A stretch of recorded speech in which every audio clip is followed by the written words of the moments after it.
हमें सही रास्ता दिखाए, और ऐसे ही सक्सेसफुल पॉलिटिकल स्ट्रैटेजिस्ट जो हमारे बीच हैं, आदरणीय Shri Ram Bandhu Vats ji, national general secretary and spokesperson, आप सबकी आवाज, फेसोफोलॉजिस्ट और इलेक्शन स्ट्रैटेजिस्ट राम बंधु वत्स जी, आपका प्रश्न। राम बंधु वत्स जी, आपका आज बहुत बहुत स्वागत है। और हमारे बीच एसके सिन्हा जी मौजूद है, एसके सिंह जी मौजूद है, कैचेट फार्मा के director, managing director, and we are so honoured to have you sir. और हम आगे बढ़ते हैं राम बंधु वत्स जी की तरफ। सर, आप एक सेफोलॉजिस्ट हैं और यहाँ पर मौजूद बहुत सारे ऑर्गेनाइजेशंस के लोग हैं, और जब भी हम सोशल वर्क में घुसते हैं तो सबसे पहला यही रहता है कि क्या आप पॉलिटिक्स में जा रहे हो। तो पॉलिटिक्स में जाना बहुत लोगों को पसंद है और होना भी चाहिए। तो मैं सर आपसे ये जानना चाहूँगी कि ऐसा कोई जिसे पॉलिटिक्स में इंटरेस्ट है लेकिन उसका कोई बैकग्राउंड नहीं है, उसका कोई बैकड्रॉप नहीं है, और बड़ी ही साफ छवि वाला कोई बंदा राजनीति कैसे करे? क्योंकि जैसे राजनीति शब्द में आता है वो एक आम आदमी के दिलो दिमाग में बातें आती हैं कि पावर, पैसा, पानी की तरह बहाना है हमें, और जाति आधारित राजनीति करनी है।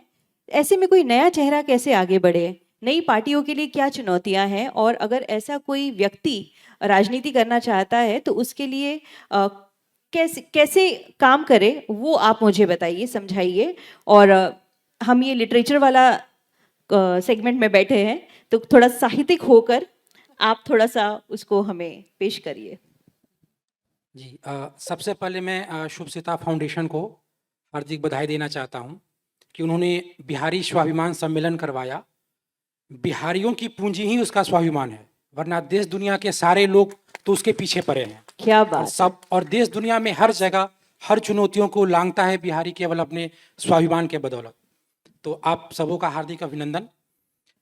आपका सवाल जो चुनाव से संबंधित है, देखिए, अगर कोई व्यक्ति एक पार्टी के जरिए या व्यक्तिगत तौर पे जब वो राजनीति में जाना चाहता है तो वो उसके दिमाग में, दिलो दिमाग में जो व्यवस्था परिवर्तन की बात होती है उसके जरिए वो जाता है, और अपने उसका जो पहल है उसकी वो समीक्षा करता है चुनाव के नतीजों के द्वारा। हमें सबसे पहले बात समझना चाहिए कि चुनाव व्यवस्था परिवर्तन के लिए नहीं होता है, वो केवल सत्ता परिवर्तन के लिए होता है। चुनाव से हम सत्ता परिवर्तन कर सकते हैं, व्यवस्था या तो सरकार व्यवस्था परिवर्तन या तो सरकार करती है, या हम व्यवस्था परिवर्तन आंदोलन के जरिए कर सकते हैं। बिना सरकार में बिना सरकार बनाए, बिना सरकार में शामिल हुए भी आंदोलन के जरिए हम व्यवस्था परिवर्तन कर सकते हैं। लेकिन इलेक्शन कैंपेन के जरिए हम व्यवस्था परिवर्तन की बात करते हुए चुनाव जीतना चाहते हैं, ये नहीं हो सकता है। तो हमें अपने दिमाग में अपने समझ से कई तरह का कंटेंट रख करके और समाज के बीच या जनता के बीच नहीं जाना चाहिए। सबसे पहले खुले दिलो दिमाग से समझना चाहिए कि जनता के बीच के मुद्दे क्या हैं, वो किन किन समस्याओं से पीड़ित है और उसकी अपेक्षाएं क्या हैं। और इसमें हमेशा बदलाव होता है, साल दर साल बदलाव होता है।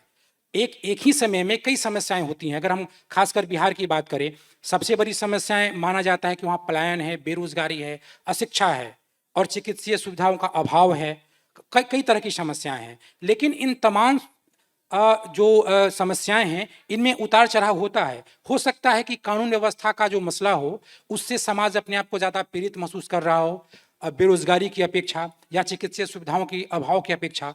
तो हमें समझना पड़ेगा कि उसकी समस्याएं क्या हैं, और इन्हीं समस्याओं के बीच में एक जाति और धर्म का कंसेप्ट होता है। ये केवल बिहार में नहीं, हर राज्यों में है, लेकिन बिहार में भी है। तो कभी कभी हमारा समाज का कोई खास क्षेत्र अपनी समस्याओं से जाति को प्राथमिकता देता है, और कभी कभी अपनी जाति, और वही समाज कुछ साल बाद जाति की अपेक्षा कुछ समस्याओं को प्राथमिकता देता है। हमें खुले दिलो दिमाग से सर्वे करना चाहिए कि रियल में समाज चाहता क्या है।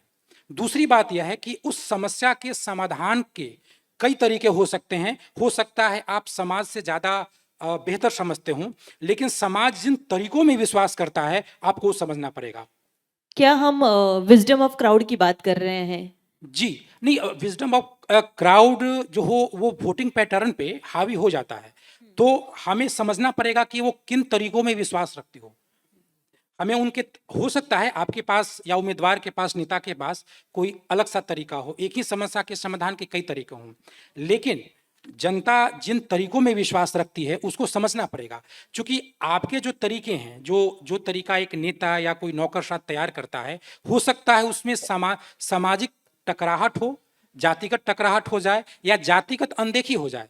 आप किसी समाज या किसी समाज के खास वर्ग के कल्याण के लिए जिन उपायों के जरिए आगे बढ़ रहे हैं, हो सकता है समाज में मौजूद वहीं का दूसरा तबका नाराज हो जाए, तो आपके खिलाफ एक एंटी इनकम्बेंसी जैसा माहौल बन सकता है। तो बिल्कुल ही साफ सुथरे तरीके से, जी, और जिन तरीकों पे वो जनता स्वयं विश्वास करती है उसको समझना, उसके मुद्दे और उसके तरीके को समझ करके आप चुनाव जीत सकते हैं। सत्ता में आए तो व्यवस्था बदल दीजिए। जी, क्या बात है। बहुत मुझे लग रहा है बहुत ही सुलझे हुए तरीके से सर ने बता दिया है। क्योंकि आप बिहार में काम कर रहे हैं और बिहार के कई तरह के सर्वे में सर लीड कर रहे हैं, और मुझे लग रहा है कि वो सर्वे का मैं अभी नाम नहीं लेना चाहूँगी, बहुत सारे सर्वेज हैं जिसमें ये मुख्य भूमिका निभा रहे हैं। मैं ये जानना चाहूँगी कि प्रवासी बिहारियों के बारे में क्या सोचा जाता है? क्या मतलब अभी बहुत सारा ऐसा भी ट्रेंड चला है कि भैया यहाँ से लोगों को लेके जाइए, वोटिंग कराइए, उसके लिए लोग प्रयासरत है। क्या हम प्रवासी बिहारियों को लोग सीरियसली ले रहे हैं या नहीं ले रहे हैं? आपका क्या राय है इसमें? ये प्रवासी बिहारी वो हैं जो अपने गांव, अपने शहर को छोड़ के बिहार के बाहर आके काम कर रहे हैं। तो जो गांव में फंस चुके हैं वो बाहर जाने वाले को तो सफल मानते हैं। जो बाहर रह के काम करते हैं उनका अपना एक संघर्ष भी है, लेकिन उस संघर्ष के साथ साथ उनकी सफलता भी है। अगर वो असफल रहे, संघर्ष के साथ साथ असफल होते हैं तो अपने गांव लौट जाते हैं, लेकिन जो सफल होते हैं वो संघर्ष और सफलता दोनों उनके साथ रहता है। तो जो छूट गए, गाँव में छूट गए, वो तो उनको एक आगे बढ़ा हुआ या समृद्ध हुआ मानते हैं। तो निश्चित रूप से अगर वो जहाँ हैं वहाँ रह करके वो अपने गांव या अपने कस्बे को बताएं कि कैसे चुनाव में उनकी क्या भूमिका होनी चाहिए, कैसे वोट दें। सर, हमें सीरियस माना जाता है कि नहीं माना जाता है? सीरियस माना जाता है। माना जाता है। सीरियस इसलिए माना जाता है क्योंकि आप सफलता के सूचक हैं। जो जी। गांव में हैं वो आपको सफलता के सूचक मानते हैं। लेकिन हम तो गांव में जाके कुछ बताते तो गांव वाले सुनते ही नहीं। नहीं, ये समस्या आपकी नहीं, ये समस्या तो फिर वो उम्मीदवार या नेताओं की भी है कि उनकी भी नहीं सुनते हैं। क्योंकि आप उन तरीकों को समझना चाहिए कि वो किस तरीके से अपनी समस्याओं का देखिए, कई जातिगत परिस्थिति, सामाजिक परिस्थिति और शासकीय अनदेखी का शिकार होते हैं। वहाँ पे रिश्वत भी है, पैरवी भी है। केवल रिश्वत से काम नहीं चलता, आपको मसल्स पावर भी चाहिए। एक ही काम करवाने के लिए आप अपना पैसा दे करके, अपने खून पसीने की कमाई से अगर जमीन खरीदते हैं तो दाखिल खारिज अगर करवाते हैं ब्लॉक से, तो ऐसा लगता है कि जैसे वो ब्लॉक वाले का आप किडनी मांग रहे हैं। मतलब वो एक एहसान जताता है कि मैंने, और वो भी एहसान रिश्वत दे करके, बिना पैरवी के। तो आप अगर विधायक से फोन करवाइए, सांसद से फोन करवाइए और साथ साथ पैसा दीजिए, तब आपकी दाखिल खारिज हो जाएगी।